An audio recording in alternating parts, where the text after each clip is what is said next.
I really wanted to explore this topic today because I am a very detail-oriented person.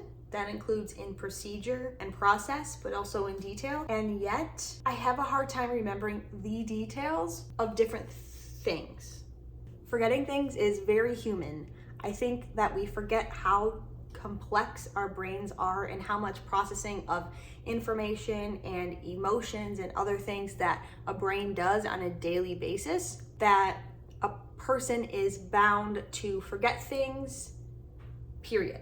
Consistently having trouble with memory when it comes to, especially to things like daily tasks and even safety, is where concern can come in, and it can make it a lot harder to live one's life. Specifically in this video, we're talking about working memory. Working memory is a form of memory that allows a person to temporarily hold on to a bit of information so they can then use it and or store it for later. Working memory does not have an unlimited capacity. Again, limited resources in terms of our working memory. So memory can be impacted by a variety of factors and things. So that includes mental illness, for example, like anxiety and having some sort of psychological interference that is not allowing our brain to process information and memory as well. But it also could be your physical brain in your head. So if you think about a brain that has Alzheimer's disease, that brain is physically deteriorating and there's becoming less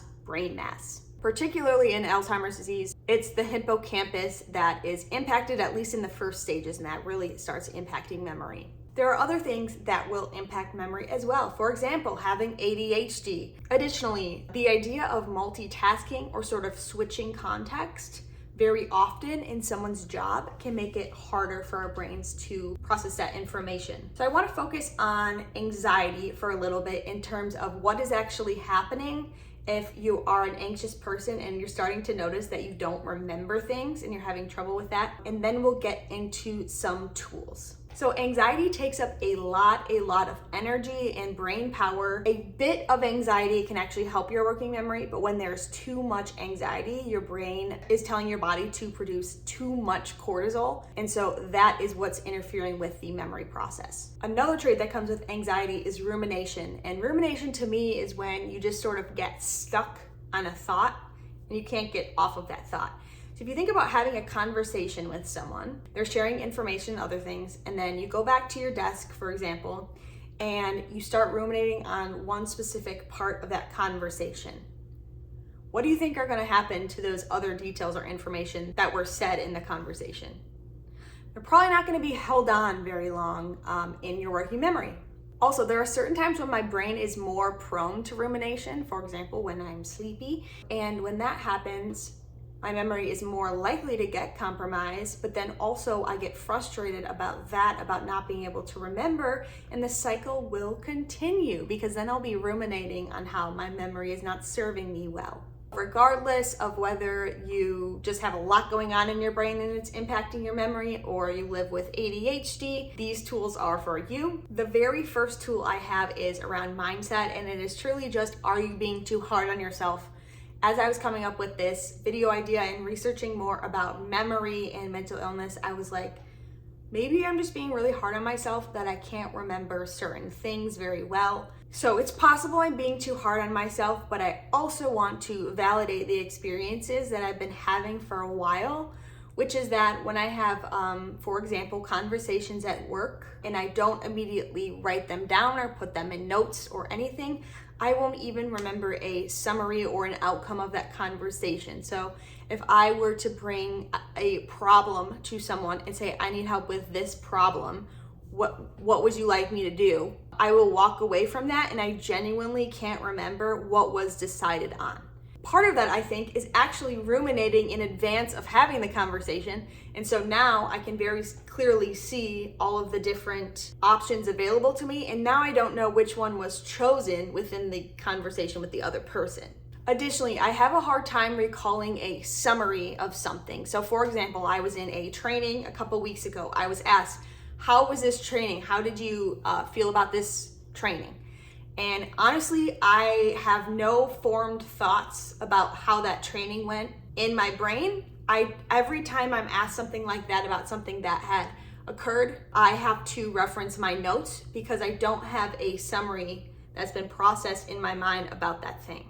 I don't think we should be required to always have the exact answer that someone's asking for us, but I feel like because it was the previous Friday and it was an all-day training that I should have at least have a little bit to say about it and at least remember something about it. But maybe that's just me. Maybe I'm being too hard on myself. We have a lot of strengths as humans and we have a lot of weaknesses, and mine are different from yours. I just might not be as good at remembering things as other people are. Maybe it comes easier for other people. And it's really not shameful to have a bit more trouble, have to work a little bit harder to retain certain memories and do certain tasks than other people. Although, of course, it's harder. That is like the definition of mental illness, is we really have to work harder to have a more conducive environment in our brains than perhaps other people do. My next tool is so basic I almost don't want to say it, but I'm going to say it because I have a twist on it, kind of. It's to write things down. And so things aren't supposed to be in our working memory for long. And so if there is something to remember, there is no reason why you should need to be remembering that in your brain when it could be somewhere else that you can reference in the future. I'm talking about dates, definitions, people's names, summaries of things, any kind of information like that that can be written down. Oh, especially to-do list items. Whatever's in your brain probably actually might not even need to be in there.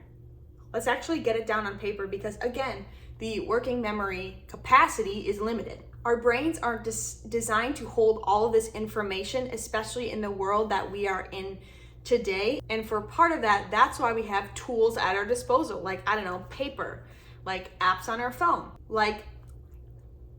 or the next tool builds off of write it down, but it's actually don't just write it down, have a system. I love that you are going to write down whatever comes in your head.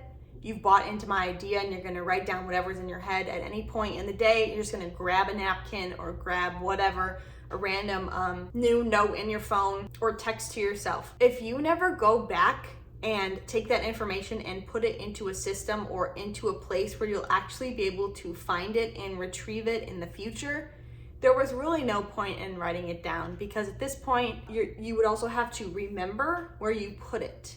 Basically, it's coming up with some kind of processing system. This does not need to be complicated. This is just me putting sort of like a fancy term on it. If I use my Notes app a lot for random thoughts, but I also have a legit to-do list, I need to be going through my Notes app, I don't know, once a week or something, and going and pulling that information and putting it in the place where it's supposed to be. A tool that I absolutely love for storing different kinds of information, especially things like what was talked about at past doctor's appointments, what was talked about at last car, like what was the last car maintenance I had done, different things like that, is to use the tool Notion. This is not sponsored. I know there was a little thing that just clicked on in your brain where you were about to click off the video because it was sponsored, because it's actually not. My next tool is the film photo tool. For film photos, you don't just have the photo right away, do you? You actually have to go get it developed. It's harder to find places to do that these days, by the way. A lot of the times you have to ship it somewhere, which is fine, but it's kind of like, it's a little scary. It's a little scary because if it gets lost, that's the end of those pictures. That's why digital is so beautiful, guys. The people take the film, and I don't know a ton about this, but obviously they have to go process and develop the film so that the entire image shows up and you can then see what was taken with the camera in the past, which, first of all, very cool. Going back to the example of a conversation I'm having with someone and not being able to recall what was said, that is because I didn't take any time to process that conversation in my head before moving on to the next thing. I didn't carve out any time to do that.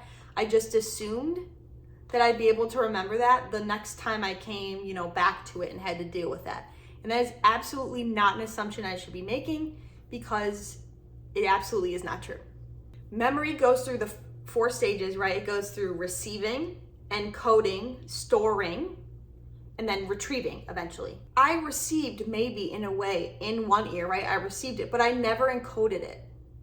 So it never was really stored. At least this is how I'm interpreting this process. Another example I have of this is I read a lot of books in a year. I read about 60 books every year. I don't remember the plot of like any of these books, and it makes me kind of self-conscious because if someone says, oh, look, I'm reading this book, I'll say, oh, I read that book too, and I can't remember anything about it.